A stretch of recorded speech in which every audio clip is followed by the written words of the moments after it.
Hey, Chrissy here. I am a landscape architect and the owner of Kismet Design. I am a very process-driven designer, and I love sharing what I do and how I do it with anyone who's interested.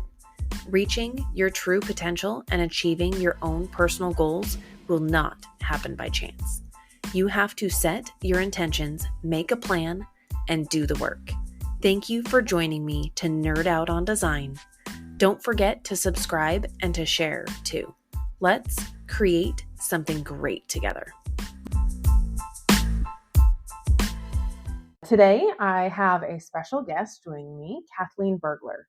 She is an extra special guest because she is not only a fellow business owner, but also one of my clients. We will chat today about the design experience from the perspective of a client, but also dive a bit deeper into the emotional experience of hiring professionals and her experience in making some big steps in taking on the big project of a landscape renovation. Thank you so much for joining me. Before we jump into your personal experience through the design and installation of your own garden, I would like you to share with the listeners a little bit about your business and the services that you offer. Thank you. I am so excited to be here. I have been a professional coach for over a decade, and the bulk of that was in the healthcare realm, some of it in clinic and some as a private, as a personal business owner.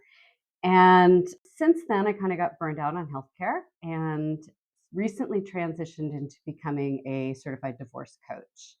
And I get asked all the time, what does that mean? What do they do? And I like to think of myself as a bridge. So I'm not a therapist. We're not going to like peel the layers of the onion and look at the past. I'm not a divorce attorney or a mediator, so I'm not going to give you legal advice, but I'm going to help you collect yourself, clarify how you want to be and who you want to be moving through the divorce process so that you can go through that process feeling empowered and come out the other end with integrity and focus. I love it. Thanks. I think that's awesome. I have never been through divorce, thankfully, but unfortunately, I think it's all too common. And I think that the services that you offer seem like they're not only very valuable, but very unique. I've never heard of any type of service like that. So I think it's really great. What has been one of the most rewarding and eye-opening things that you've seen as your business has grown? I think rewarding, there's a couple of aspects to that. One of the most rewarding things for me is getting referrals from other people who work in the divorce arena or sort of divorce adjacent. So getting referrals from therapists and counselors, getting referrals from attorneys and mediators. So when they see the benefit of having, in legal parlance, like an attorney will say, having a credible client, so that you aren't going into your attorney wailing and moaning and crying and like being in the emotional aspects of divorce, but you are coming saying, this is what we need to do to move forward. So having that's really felt really great. And additionally, when a client is able to really get the fact that, okay, this is happening, a lot of times they're the ones that didn't ask for the divorce. And so they are feeling lost or untethered. And okay, this is happening. Who am I going to be? How can I be my best self moving through this? Not knowing the questions that they don't know the answers to quite yet. 100%. So to divulge from that, we first met to discuss your landscape design a little over 2 years ago now. I had to look up the date. And then at the time that we met for your initial landscape consultation, you shared with me a little bit about your recent experience with your divorce and working through the remodel of this beautiful home that we're sitting in today. It's not a metric that I track, but if I were to guess, I would say approximately 75, maybe 80% of my projects are led by the woman of the household for traditional homes. But for you, taking the lead in a project like this was a little out of your comfort zone. So tell me a little bit about kind of what that looked like. Well, there's some different facets to it. One being that I was still in the divorce process. Some things had finished up, but it wasn't completely 100% done. So there was still a little bit of, I don't know, tenuousness, right? Um, and then my ex is a contractor and been a commercial contractor forever, and so I'd been in that world to a certain degree. And the way that we played off of each other is that I might make a decision that would then get, no, no, no, my guys will do it. Or I might, keep harping on about something and then it wouldn't get done. So it was this being able to not be in the background, but to step forward and say, okay, I get to make this decision, which was, it was really empowering and thrilling. And at the same time, terrifying and very daunting because even when you're talking about like a married and intact home where you have a husband and a wife or partners, that you still have somebody to bounce it off of. You still have somebody to say, oh yeah, this is a good decision. This is a good investment. It's a good next step, or this makes sense, or hey, I've got some feedback. But then you're solo. It's like you do not have that other person saying, oh, it's my money too, or it's my time too, or whatever. All on your shoulders. All on my shoulders. So yeah, it was it was terrifying. Well, hopefully it wasn't terrifying the whole time. No. As we started into it, what were the primary concerns that you had in just kind of making that first step to like seek out and look at even inquiring for a landscape designer? I think for me at that time, it was trusting that what the person was saying was legit, that I wasn't going to get screwed over somehow, that they really did know what they were talking about, because I don't necessarily, I know some about construction, and I know some about small business, but I'm not an expert in landscaping. And so not being fluent in that language and trusting that the other person is giving me legit information, like that was that was a big piece of it. Well, and because you are so close to the construction industry, you undoubtedly know that there's a lot of contractors out there that don't do what they say or don't know what they're doing. And there's a lot of people that get into unfortunate situations because of that. So Yeah. there's bad apples out there that kind of Yes. ruin the impression of a lot of us, whether Well, it's design or construction or both. and it was kind of during, it was still sort of pandemic stuff going on. So you had, legitimate supply chain issues, and you had legitimate labor issues. But then you also had people sort of, taking advantage of those things. And so knowing that and entering into something going, okay, I gotta trust this is real. Yeah. Once we started the design process, or maybe even back step from that, from the initial consultation, what things as a designer did I do or say that gave you that comfort level, or was it all just kind of gut reaction? Was there something specific that kind of guided you into thinking, okay, like this is someone that I can trust to move forward with, to advocate for me? As a small business owner, I've built websites and, done my own marketing and, done my own logos and things like that. I'm really conscious about things being very professionally presented. And that was a key thing. So I was kind of in that very much empowered, single woman feeling, and really looking to support other women small business owners in as many aspects as I could. And so that was a draw for me. But then to have it really, really professionally presented, everything laid out super clear, super concise, that was absolutely the key. And then I didn't feel talked down to in any way. I didn't feel like there was a lot of respect. There was a lot of patience answering my questions, which I know that I asked a lot of the same questions over and over again. But there was a lot of patience and just, yeah, consistency. I try to do a lot of consistency, and like for people that listen to this podcast, they've heard me preach that over and over again. But I think one of the big things is communicating with clients, because every client is coming from a different perspective. Some clients have done 3, 4, 5 landscape renovations, and they've done it for both business aspects and personal aspects, and both. And other people, like, they're just coming into it. Like, I have clients that they're first time home buyers and looking to do a landscape renovation. Like, they're, definitely deer in the headlights. Like, they don't even know, like, what they don't know yet at this point. And so you came in with very educated, very informed questions. Like, you knew the questions that you needed answers to be able to make those decisions. And I don't mind answering questions over and over. Well, I think it's better. To a certain degree, I knew the questions to ask. I mean, some I did and some I didn't. But, I was a first-time home buyer, homeowner on my own. First time hiring professionals to do work that I've done myself.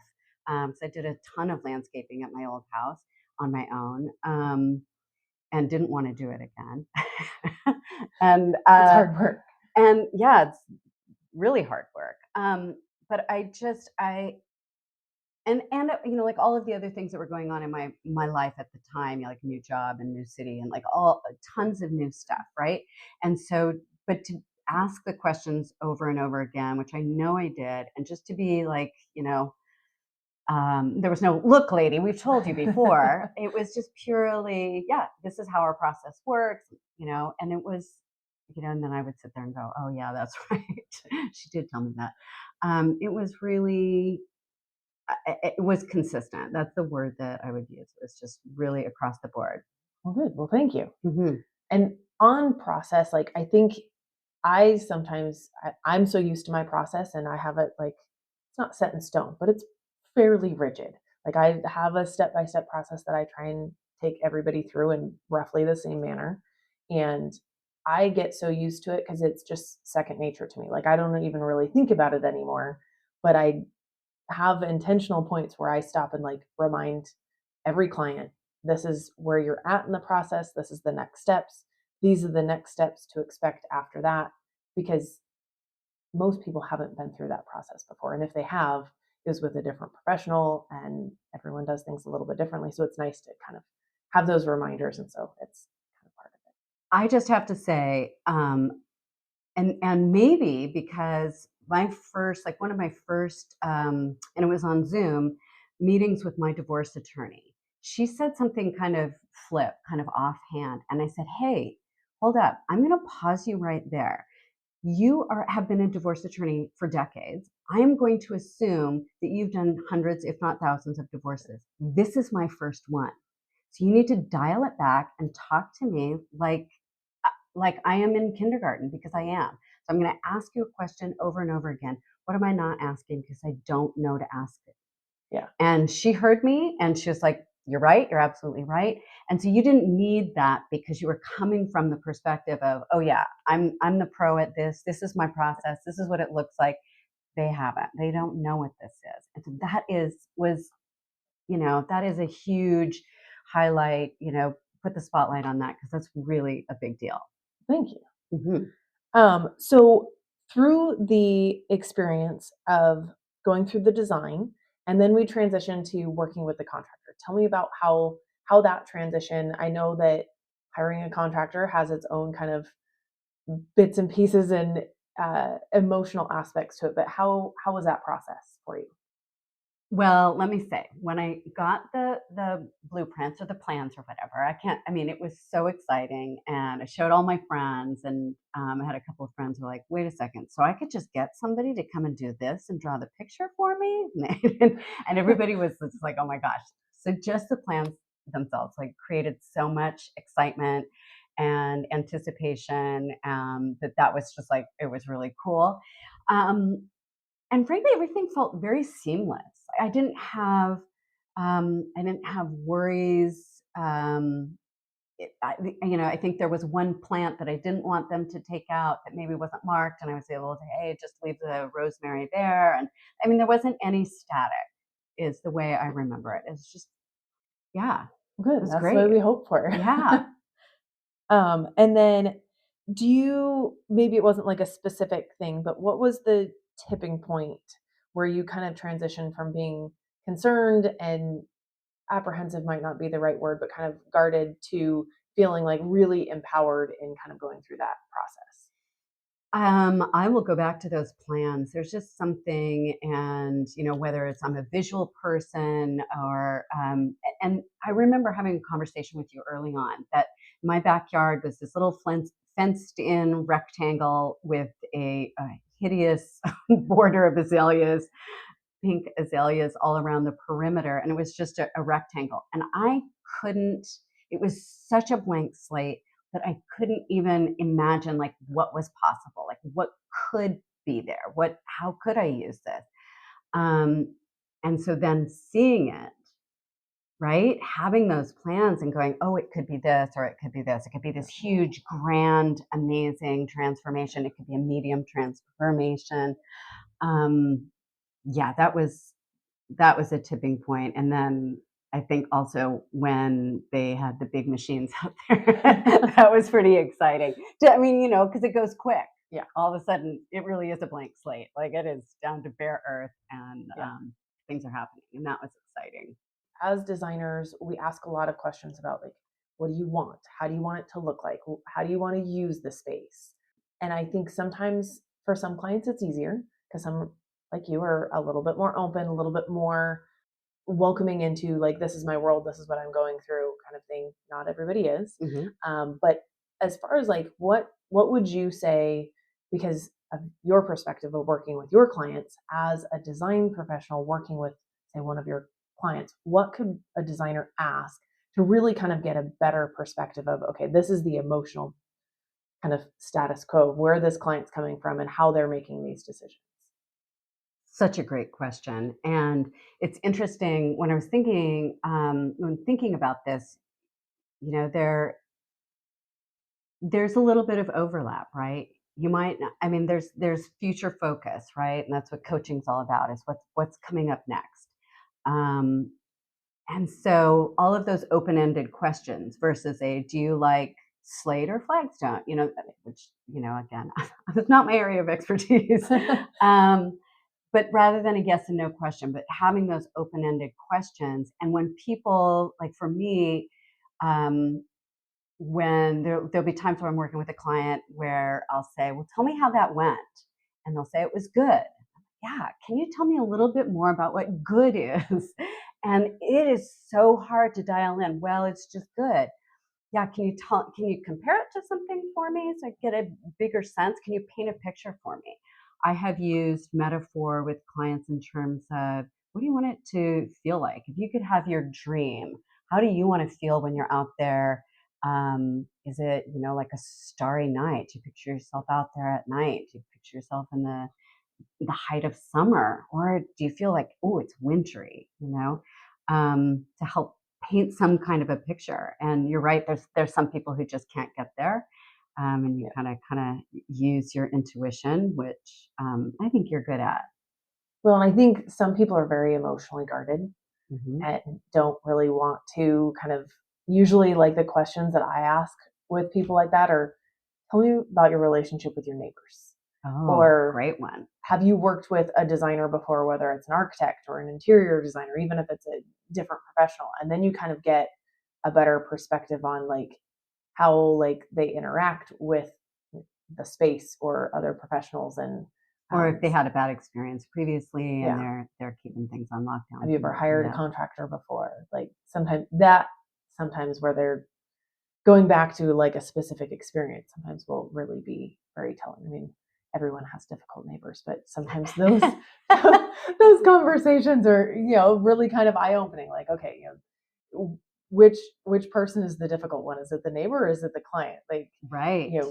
Do they need to have extra information to know like what exactly to expect, or do they just want to get the glossed over Cliff Notes version and then run with it? Like everyone has a different communication style, and some people just really need a lot more information to feel comfortable, and some get annoyed with too much information. So it's kind of, I was trying to like get at least a rough idea of kind of where people are coming from. I don't want to bore people with a bunch of details that they're like, yeah, lady, I got it. But then also, like, if someone just really needs that, it's nice to know, because then I can go in and allocate more time for my meetings, knowing that I'm going to spend extra time detailing things out, add more photos, things like that, to really kind of just bulk things up for people that need that. I'm curious if you've ever had an experience where you feel like you and the client are really on the same page. You've got, you feel like you're both have mutual understanding. And then as things start to unfold, you get a no, no, no, no, no, no, no. So I've had that happen a handful of times, and it wasn't with that particular client. It's when I have an initial consultation with one spouse or the Yeah. other, and typically it's, oh, this person is too busy, they can't join us, or it's, this person doesn't care at all about this project, this is just mine.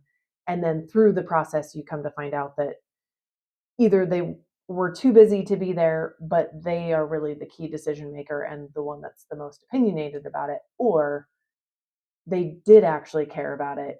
And then later on, you get like an email of 25 different points that didn't even get discussed in the initial consult, Yeah. or concerns about the process, or even just varying. I've had clients that have drastically different wants, wishes, and ideas about what their landscape should look like.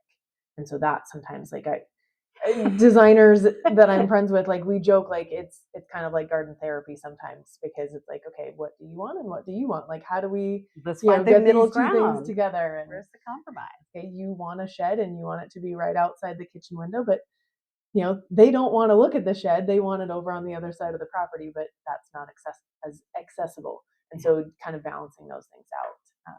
I think that the biggest thing for me is knowing upfront, like, who has investment in the ideas that needs to have their voice heard, to make sure that the design is complete instead of one-sided. So I was an easy client, is what you're telling me, because it was just Yes, the one very person. easy.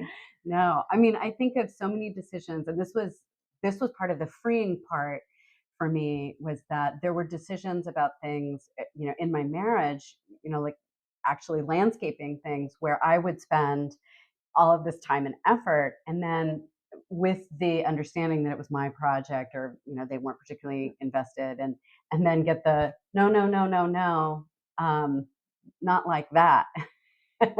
And so I was curious if that happened, if you'd had that experience, but knowing that I was making the decision, and if at some point I went, oh, no, no, no, no, that it would be on my shoulders, that Yeah. I would reproach myself and say, okay, well, you already made this decision, so what do you want to do about it now? Are you going to backtrack? Like, but it was all up to me, and that was kind of liberating.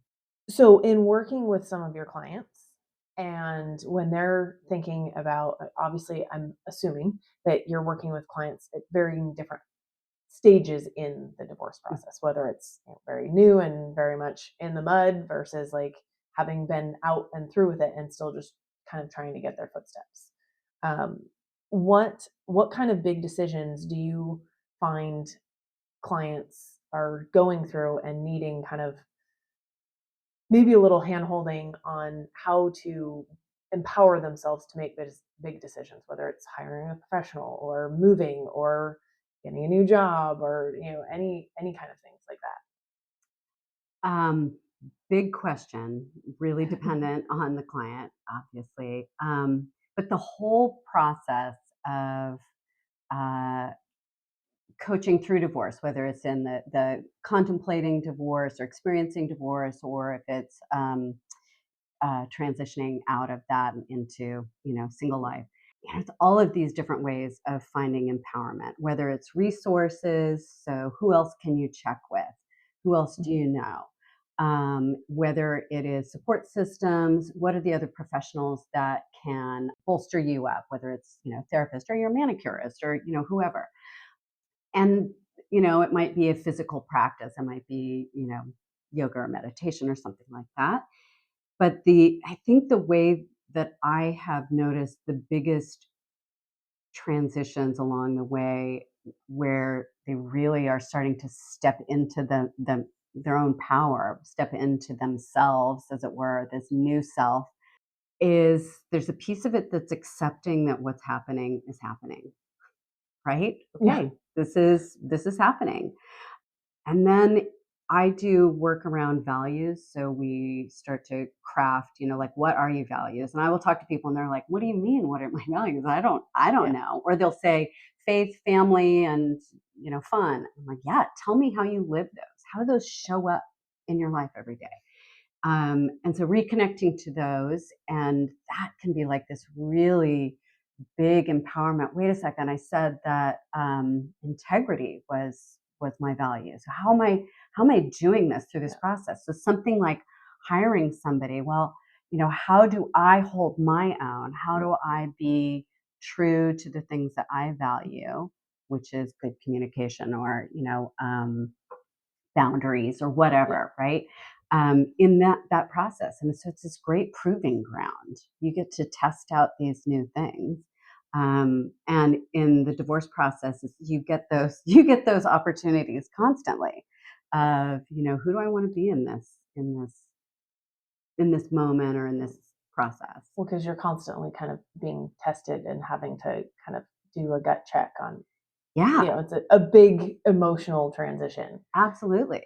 I found that I see clients going through those, whether it's moving or losing a parent or divorce or things like that, and I think that kind of just sets people off kilter, where they now are not reliant on the systems and the processes for decision making or anything that they were before, and they're having to kind of like find new footing.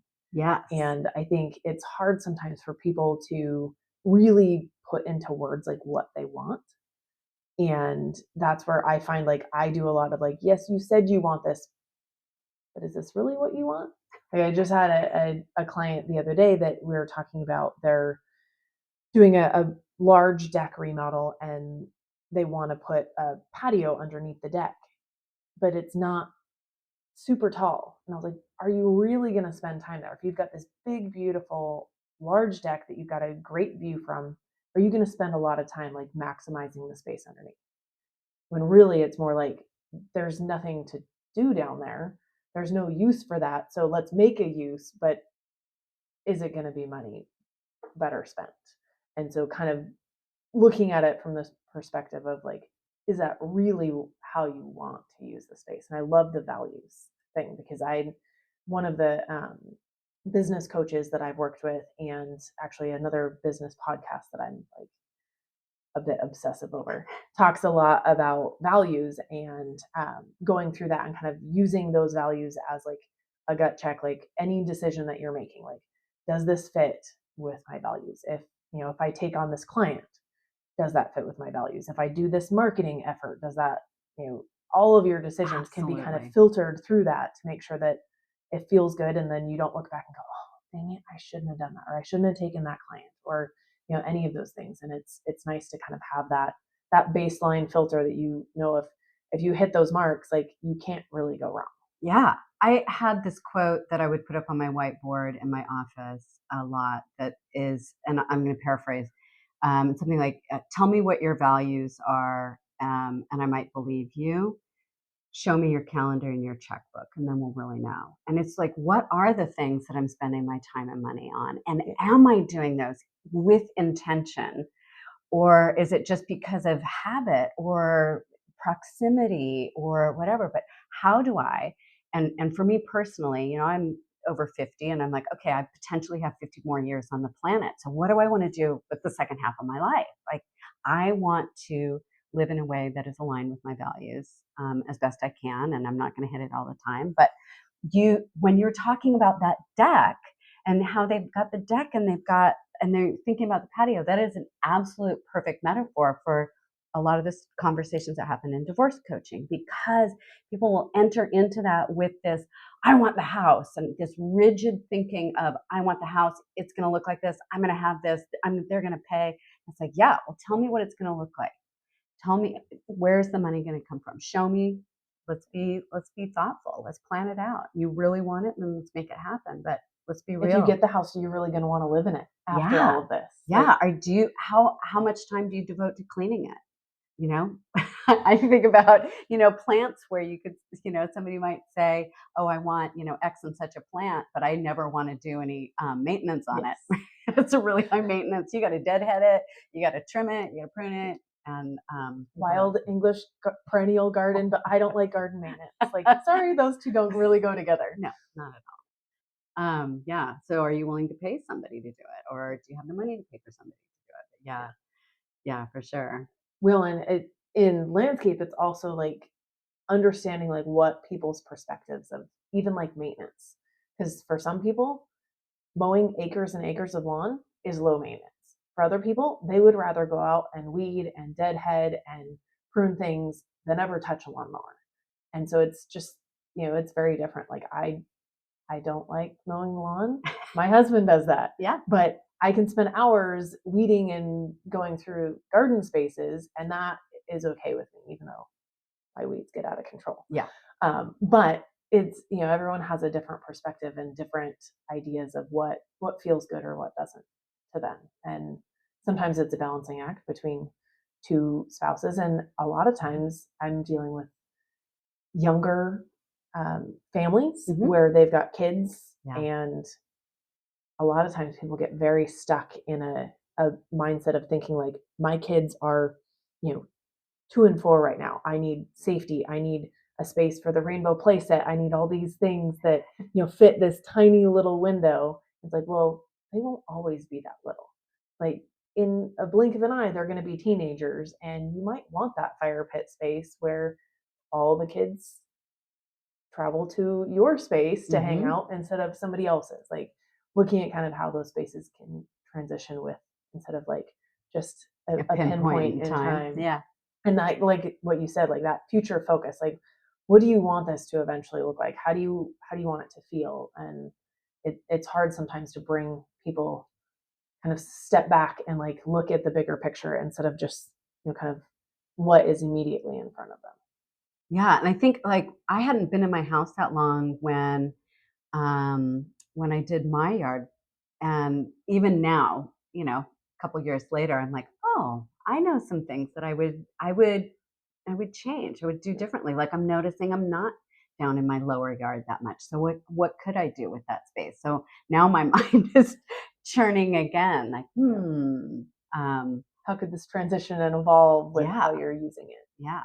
Which is got such a beautiful view from up here that you don't get from down there. So it's true. that's part of it. It's part of it. Yeah. Well, let me just say this, because you did say the word systems in there somewhere. And the other quote that I often had up on my whiteboard in my office was, we don't rise to the level of our goals, we sink to the level of our systems. And I had that up, and one of my clients was actually a former special forces guy. And he said, oh, we use that in the Navy SEALs. A little bit different. You sink to the level of your training. And so in terms of systems, it's like, yeah, you can have all the goals you want. I could have this goal to have this most amazing backyard, which, like I moved in and I'm like, oh yeah. And then and then it's hard pan and I'm 5 feet tall and I've got no oomph into the shovel. And it's like, if I don't get the people to do it, if I don't figure out how to make it happen, then I can just sit here and have goals. Yeah. And nothing's going to get without done. A plan. You're Without not going to get there. Yeah. I Yeah. love that. And I have that quote on my whiteboard as well. It's so good. Yeah.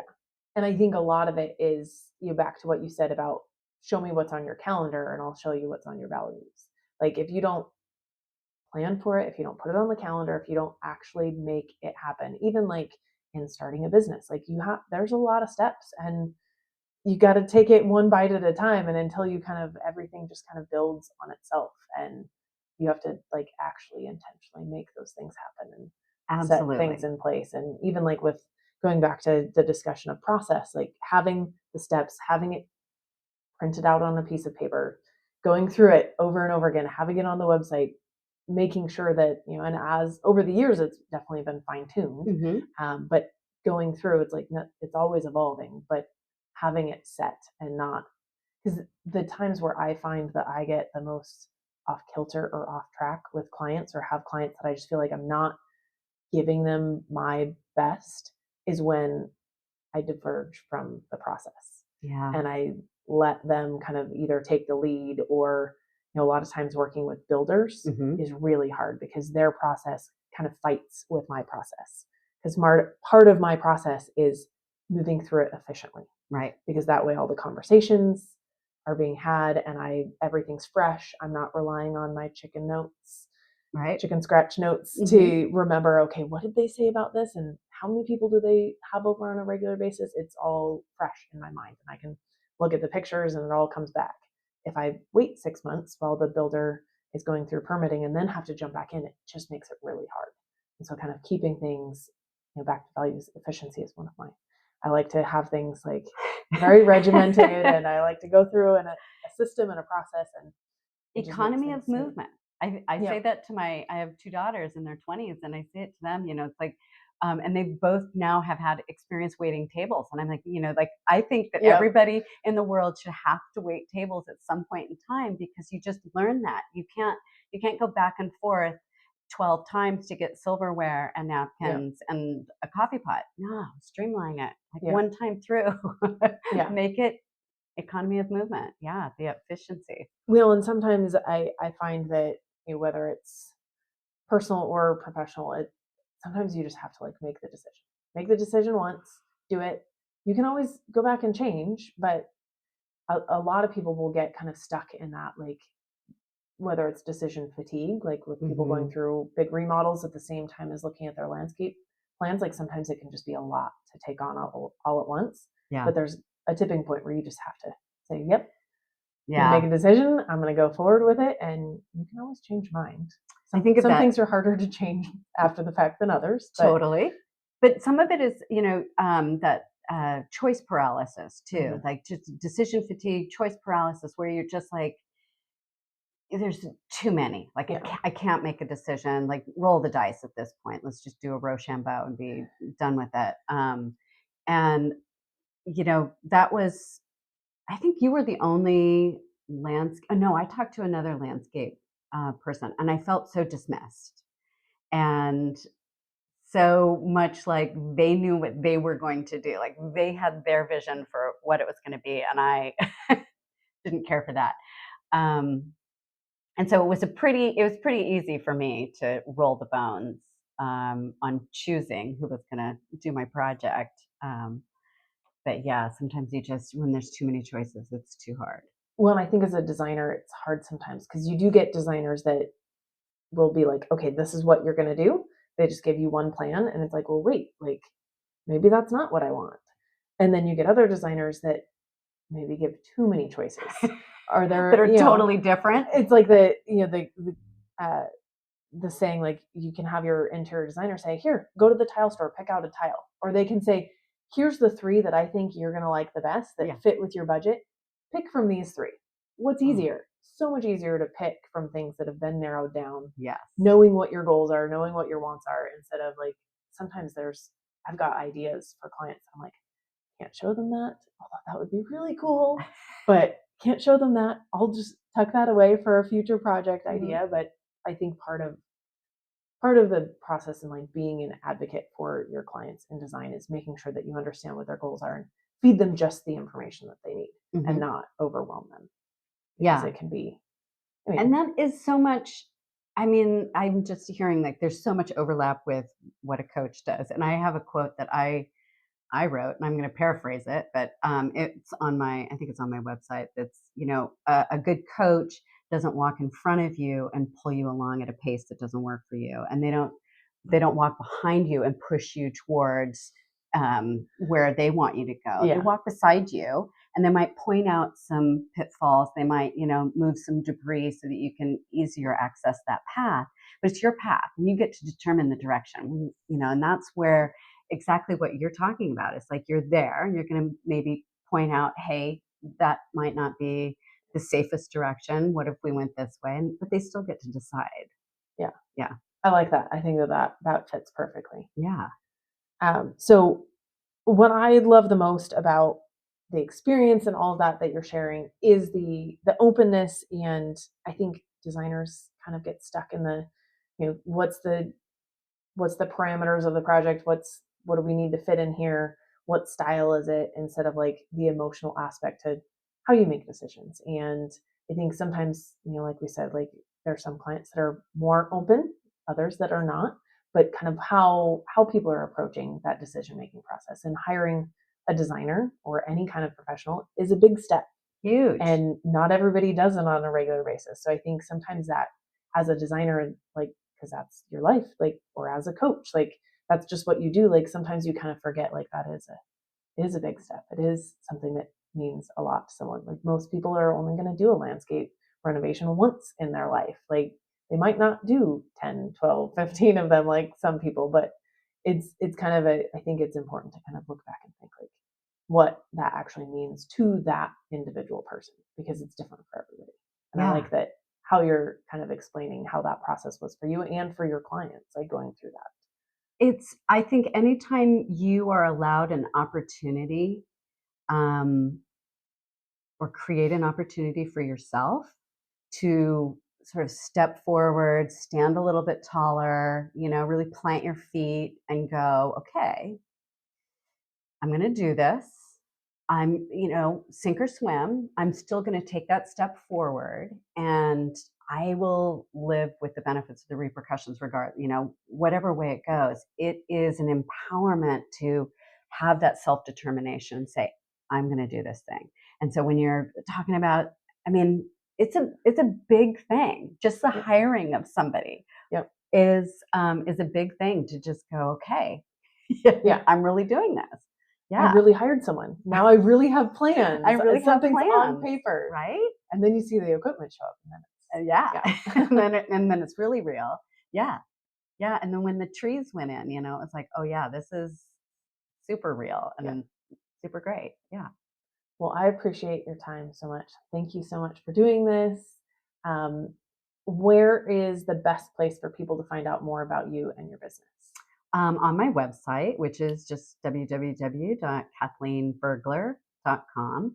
I'm on social media and stuff too. I'm on LinkedIn and Instagram and whatnot. So. And I'll put links in the show notes for all of those as well. Cool. Yeah. Thank you so much. Thank you.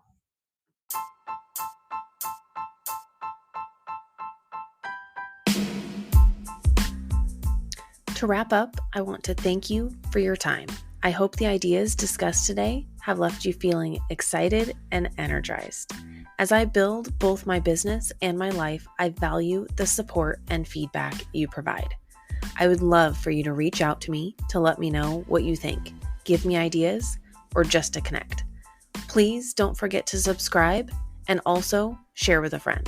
Until next time, go create something wonderful.